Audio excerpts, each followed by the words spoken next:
Kampung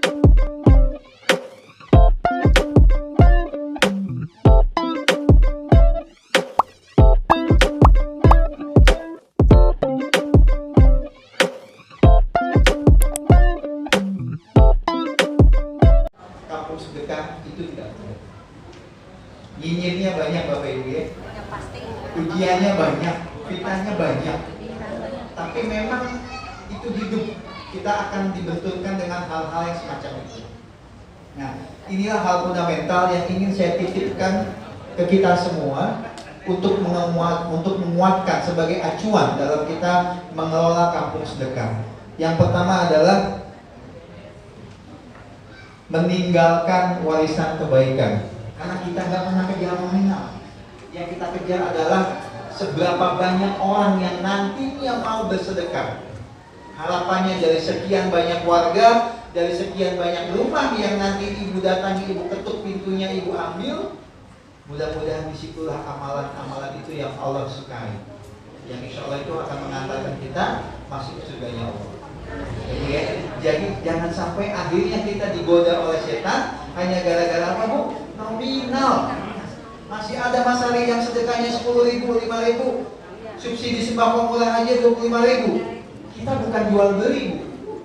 Kita bukan lagi jual beli.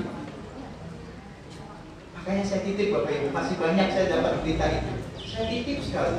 Dari 100 orang, dari 50 talent yang Ibu ambil, saya yakin kok yang sebenarnya itu cuma 1, 2, 3 orang paling. Ya. Betul Bu? Ya.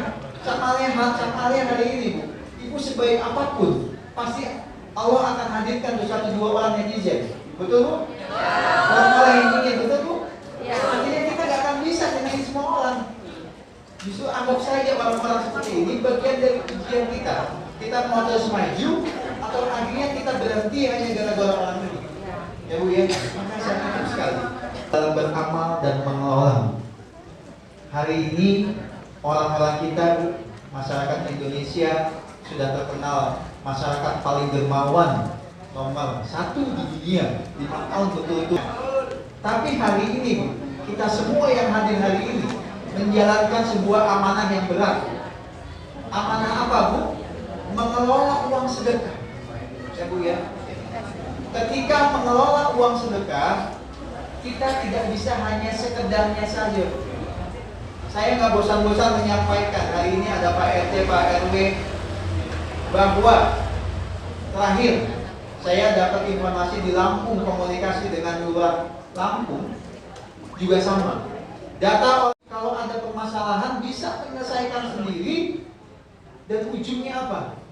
Udah nggak ada lagi kemiskinan, baik miskin harta ataupun mental miskin. Hari ini kalau data dari Ibu yang saya terima, saya yakin banyak orang menengah ke bawah yang levelnya masuk kategori miskin di wilayah Ibu, tapi mau sedekah, banyak nggak Bu? Minimal itu, ya Bu ya. Minimal mindsetnya kita rubah, ya Bu ya. Minimal mindsetnya dulu kita rubah. Makanya saya titip Bu, tapi kita harus membuat sesuatu yang lebih besar, menyelesaikan apa Bu? Kemiskinannya. Makanya kami mohon izin Bapak Ibu, nanti di Rapel 2024 nanti Pak Edi menyampaikan, kita mulai betul-betul mendata duafa, mulai diklasifikasikan duafa seperti apa, target duafa yang terdata yang nanti ada di kampung sedekah 1 tahun itu wajib dibantu pakai uang sedekah kalau masih produktif. Tapi kalau usianya sudah lansia, nggak mungkin beliau sudah jualan. Tapi minimal dia tetap kita bantu, tapi beliau mau bersedekah. Ya Bu ya. Kalaupun nanti ada di titik Mas Hari, kita udah edukasi pada akhirnya orang duafa itu dia nggak mau bersedekah, jaga saja silaturahimnya. Jaga saja silaturahimnya. Tapi paling tidak kita sudah mengupayakan, kita sudah optimal bagaimana agar kita bikin program tidak hanya sekedar oh besok bikin apa ya? Oh bikin. Enggak itu. Karena kita harus mengacu. Permasalahan di RW Ibu apa? Di permasalahan di RW Bapak apa? Di RT Bapak apa? Enggak cuma kita bikin nih ada duitnya. Besok kita bikin apa ya? Santunan. Yo, santunan. Enggak gitu Bapak Ibu. Kita ingin menyelesaikan masalah sampai ke akarnya. Baik Bapak Ibu ya. Kalau lagi-lagi hanya menerima menyalurkan Bu, saya nggak bosan-bosan menyampaikan pengentasan buta huruf Al-Quran. Kami meriset tiap-tiap wilayah. Ternyata Bu hari ini banyak ibu-ibu yang ikut ngaji, tapi ternyata nggak bisa baca Quran. Banyak nggak Bu? Banyak sekali. Jadi ngaji jiping Bu ya, kajian aja. Tapi begitu baca Quran, wah takut Bu. Ya macam-macam lah. Nah ini juga yang ingin kami selesaikan Bu. Ya Bu ya, yang ini yang ingin kita selesaikan menggunakan dana kampung sedekah. Besar nggak? Enggak Bu. Enggak besar. Sangat murah. Ke sana ini Bu datanya Bu. 276 juta penduduk Indonesia, 86%-nya kurang lebih nggak bisa baca Quran. Ya Bu ya, banyak sekali, luar biasa. Di Ciracas Bu, kurang lebih data masjid ada 200-an dan musola. Ya Bu ya, banyak luar biasa. Kemudian fakta hari ini masih banyak sekali ibu-ibu hadir rutin di pengajian, tapi buta huruf Quran. Ya Bu ya, kita sepakat ini. Penyebabnya apa Bu? Malu dan gengsi untuk belajar. Yang kedua, merasa sudah telat belajar karena udah usia. Betul ya? Yang ketiga, tidak pernah baca Quran lagi sejak lama sehingga lupa huruf. Ada yang gitu Bu? Ya ini riset Bu soalnya, makanya saya bilang begini Bu. Betul Bu ya?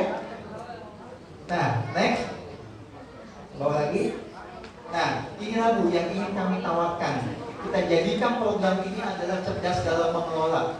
Agar apa ini jadi amal jariah buat kita Bu. Ya Bu ya.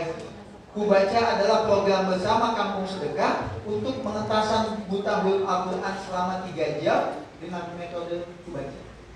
Jadi dengan 3 jam nanti Bu, insya Allah orang yang nggak bisa baca Quran sudah bisa mampu mengenal huruf. Bagikan ya, Mbak Ibu. Sri Kandi mendata masing-masing RT, ada nggak warganya yang belum bisa baca? Kalau sudah ada, dikumpulkan datanya ya Bu ya. Diutamakan yang belum bisa baca Quran, dikumpulkan datanya lalu buat kelompok kecil Bu. Satu kelompok 10 orang. Nanti pengajarnya kita hadirkan. Tempatnya di mana? Diusahakan tempatnya kalau bisa di teras rumah dulu aja Bu, atau di rumah agar lebih rileks kita Bu, lebih santai suasananya. Sesi 10 orang pengajar yang datang kita bayar 200.000 ya Bu ya, 200.000. Nanti minyak bulannya kurang lebih 16.000 ya, kurang lebih 36.000 per orang ya Bu ya, sangat murah. Nanti ini dibagi kopiannya. Walaupun kemarin sudah banyak yang berjalan Baitul Malnya, tapi saya tahu ada beberapa yang belum berjalan Baitul Malnya. Idealnya Baitul Mal ini adalah simpan pinjam Bu. Tapi kita belum masuk ke simpannya. Kita masih kasih pinjamkan dulu tanpa bunga. Persyaratannya adalah apa? Orang yang kita pinjamkan kepada dana kampung sedekah nanti itu mau bersedekah. Poinnya itu Bu. Ya. Nah ini Bu. Kita mulai dari dulu Baik. Naikin dulu. Kenapa Baitul Mal sih? Ini 6 cara mengatasi kemiskinan dengan meneladani Rasulullah. Yang pertama, memotivasi seseorang untuk bekerja sesuai dengan keahlian dan kemampuan. Kita kasih motivasi Bu. Kenapa tadi makanya dua apa? Kita kasih pendampingan 1 tahun. Kita mau motivasi Bu. 1 tahun. Yang kedua, mendorong kerjasama ekonomi di wilayah. Kenapa? Kami minta semua kampung sedekah mendata ekonominya Bu, UMKM-nya Bu, untuk dikonekkan Bu. Nantinya Bu, siapa nih warung-warung yang bermitra dengan kampung sedekah, warung itulah yang nanti menjadi prioritas kita menerima bantuan pengembangan usaha, lalu kita bantu penjualannya. Itu Bu. Ya Bu ya, makanya kami selalu mengalahkan ketika program sayuran, Ibu jangan beli ke pasar induk, ya Bu ya, keliling mengumpulkan para donatur gitu ya, untuk tadi diajak berdonasi ke kampung sedekah.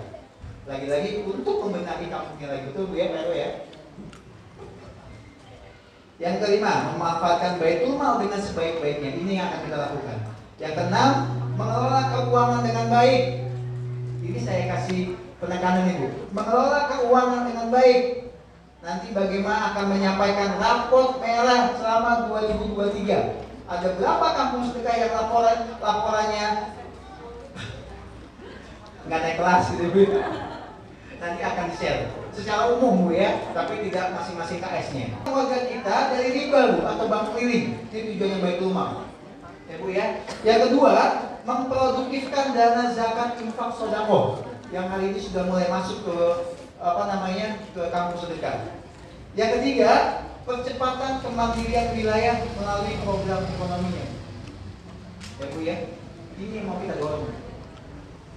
Nah, dari mana pendanaan Baitul Mal? Pertama, ibu dan bapak tinggal menyisihkan saja dana sedekahnya per bulan. Silakan sepakati. Oh, saya tiap bulan mau menyisihkan 1 juta. Selama 1 tahun terkumpul 12 juta. Setelah 12 juta baru nanti launching Baitul Mal.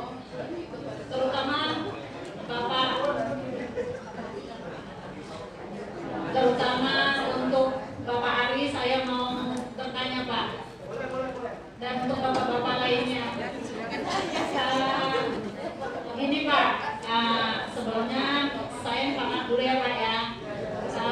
Di RT saya itu kan dari tahun kemarin pembangunan musola punya utang 50 juta sekian Pak. Dan berjalan 1 tahun sudah berkurang tinggal 40 juta sekian Pak. Apakah itu bisa termasuk juga bisa dibantu melalui dana kampung sedekah ini? Itu pertanyaan yang pertama Pak. Dan untuk yang kedua Pak, dan sebagian warga RT 9 itu bilang, kenapa enggak kampung sedekahnya itu diberhentikan dulu, kita fokuskan dulu untuk membayar utang buat utang tutupin musola tersebut Pak. Cukup sekian dari saya. Assalamualaikum warahmatullahi wabarakatuh. Menjawab Ibu, ini sebenarnya case ini bisa jadi contoh buat yang lain ya. Artinya ketika ditanya perbedaan konsep bersedekah di masjid dengan di kampung sedekah itu apa, ini perlu dipahami dulu. Pertama, kalau konsep sedekah yang di masjid secara umum itu kan biasanya memang untuk aktivitas kegiatan di masjid, mereka operasional biasanya untuk makmuran masjidnya gitu. Tapi kalau konsep di kampung sedekah adalah untuk kesejahteraan masyarakat secara keseluruhan gitu. Nah, ketika bicara kesejahteraan, ketika bicara secara keseluruhan, makanya muncullah program-program yang pendidikan ekonomi sosial macam-macam. Nah, artinya kami niatnya memang untuk mensejahterakan seluruh masyarakat. Nah, ketika bicara program, ketika ditanya boleh nggak sih dana kampung sedekah itu digunakan untuk mensupport masjid, sangat boleh. Sangat boleh sekali, seperti yang sudah dilakukan oleh banyak kampung sedekah gitu ya, untuk bantu pembangunan masjid, boleh untuk membangun bantuan apa, itu silakan saja. Nah, hanya saja memang berapa nominalnya, kesepakatannya berapa, itu bukan di pihak kami. Kami serahkan kepada Pak RW, dalam hal ini Pak RW 5 dan pengurus kampung sedekah. Nanti mau seperti apa kesepakatannya? Secara prinsip memang untuk membantu diperbolehkan. Tapi tinggal tadi, misalnya ada cash di sana punya utang 40 juta. Berapa dari kampung sedekah bisa mensupport? Ketika sedekah dari RT 9, oke, berarti fokus ke RT 9 saja untuk menutupi masjid. Secara otomatis 14 yang akan merasakan kesejahteraan program kampung sedekah hanya 14 RT. Satu RT 9 tidak. Gitu, jadi makanya ini silakan disepakati saja. Bantu boleh aja. Jadi nanti kita sepakati, oke, kita mau bantu sekian. Nah, itu mudah-mudahan dijawab ya. Ini internal, nanti silakan disepakati. Tanpa bunga, tapi wajib punya kaleng sedekah khusus. Wajib perempuan dewasa Bu, kalau ada laki-laki, kalau bisa ibunya saja Bu. Ya Bu ya, karena apa Bu? Ini riset kita ke beberapa lembaga yang sudah menjalankan program-program semacam ini. Kenapa perempuan? Karena enak Bu komunikasinya. Kalau laki-laki Bu, udah gede-gede, wah bisa galakan dia Bu. Yang Bu ya bisa bolok kali Bu yang Tuhan. Gitu ya. Yang keempat, dibuatkan kelompok kecil 5-7 orang Bu. Kenapa kelompok kecil ini Bu? Contoh dari 7 orang ini, Ibu mau titipkan uang 3.500.000. Berarti satu orang berapa Bu? 500. Ketika ada satu orang nanti yang nggak bisa bayar atau mangkir bayar bahkan kabur, yang tanggung jawab ya sisanya. Kan di 2020 2024. Mulai Ibu bentuk Baitul Mal pelan-pelan, ya kan? Kemudian program bacanya ayo kita dorong, nggak banyak kok. Yang mulia nggak banyak. Jadi insya Allah mudah-mudahan di 2024 kita bisa semakin lebih baik lagi menuju kemandirian wilayah. Bisa Bu? Saya mau coba, kalau saya bilang kampung sedekah, Ibu jawabnya apa Bu? Bahagia warganya? Coba Bu ya, biar semangat. Kampung sedekah. Bahagia warganya, kampungnya. Coba sekali lagi. Kalau saya bilang kampung sedekah, saya kampung sedekah. Kita kampung sedekah, bahagia warganya, berkah kampungnya. Bisa Bu? Nah, coba ya.